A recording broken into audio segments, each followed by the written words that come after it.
Bonjour. Présence de l'Assemblée nationale, l'équation Mimi de titrer Walf Quotidien qui annote un lourd contentieux avec le PDS sur la CRI, le piège du vote par bulletin secret. À la page 3, avec mon confrère Charlie Senghor, retenez les forces et faiblesses de Mimi Touré pour cette course vers le perchoir de l'Assemblée nationale. Tête de liste nationale de la coalition Benno Bokk Yakaar, vainqueur aux dernières élections législatives avec une majorité relative, Aminata Touré devrait en toute logique occuper le poste de présidente de l'Assemblée nationale. Pour autant, rien n'a encore acquis.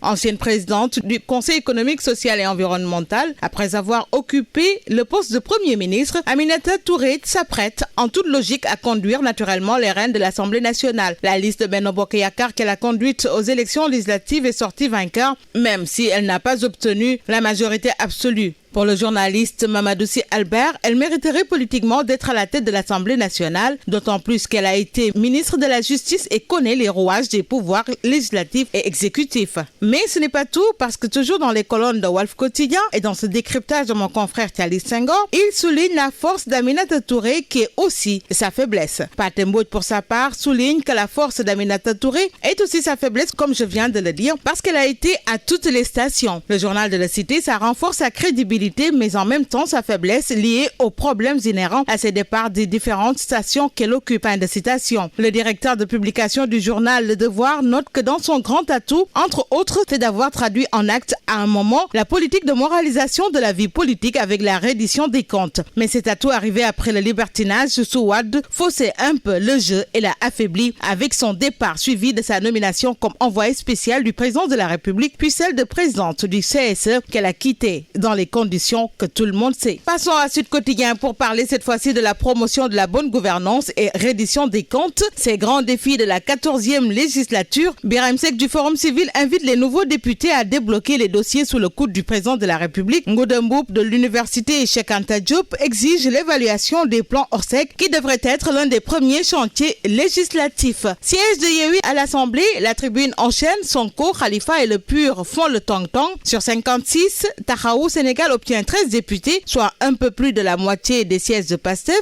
Le PUR Serigne Moustapha Sy se retrouve avec 12 députés. Un peu plus loin, courtisé par Yewwi, Wallu et Benno, mes confrères posent la question de savoir quelle marge de manœuvre pour Pape Diop, Thierno Alassane Sall et Pape Djibril Fall. Les missions essentielles de la 14e législature, dépoussiérer les dossiers nébuleux, tel est le titre de Critique ce matin, tandis que Direct News, ouvrant sur les législatives de 2022, titre le PDS, premier parti de l'opposition parlementaire, Lamine Thiam, candidat au perchoir. Mamadou Lamine Thiam, 19 ans de législature, 10 ans de questure, toujours vainqueur à Kébémer, un candidat sérieux. Wallu s'adjuge 27 députés, dont 26 pour le PDS. Dégringolade de la mouvance présidentielle, Macky serait-il victime de ces sbires? Telle est la question posée par mes confrères du quotidien Le Mandat, tandis que nous passons à Dakar Times où il est question du parrain de Sonko chez Macky, Pierre Goudiaby Atepa, envoyé spécial du chef de l'État. L'architecte, ancien candidat à la présidentielle, avait mis sa permanence à la disposition d'Ousmane Sonko, qu'il avait soutenu en 2019. Aujourd'hui, le parrain d'Ousmane Sonko est l'envoyé spécial du chef de l'État Macky Sall. Il a été envoyé en mission par le président de la République au Tchad le 3 août 2022. Après le président bissau-guinéen Embalo, l'architecte vient ainsi de bâtir un joli pont entre Macky Sall et Ousmane Sonko. Pour rappel, Mamadou Lamine Massaly avait accusé Ousmane Sonko d'avoir eu des entretiens téléphoniques avec Macky Sall. Passons au quotidien 24 heures avec Mamadou Lamine Diallo qui déclare, je le cite, le HCCT a sa place dans les eaux. Fin de citation. En gros, il ne sert à rien et coûte des milliards pour caser de la clientèle politique, poursuit-il. C'est pire pour le HCCT. Au Sénat, on peut faire semblant de voter des lois au HCCT. On ne fait rien,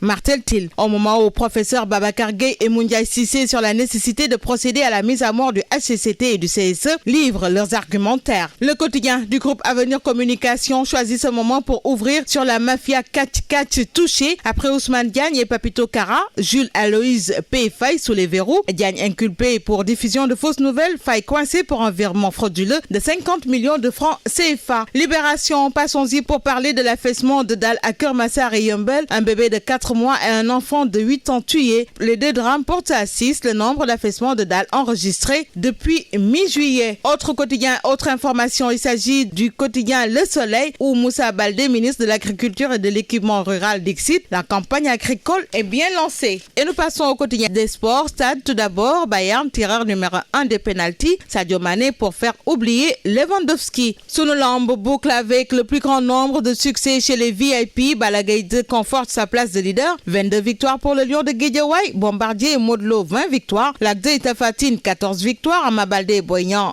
13 victoires. Gris Bordeaux et Eumeu 11 victoires. Bonne lecture à tous.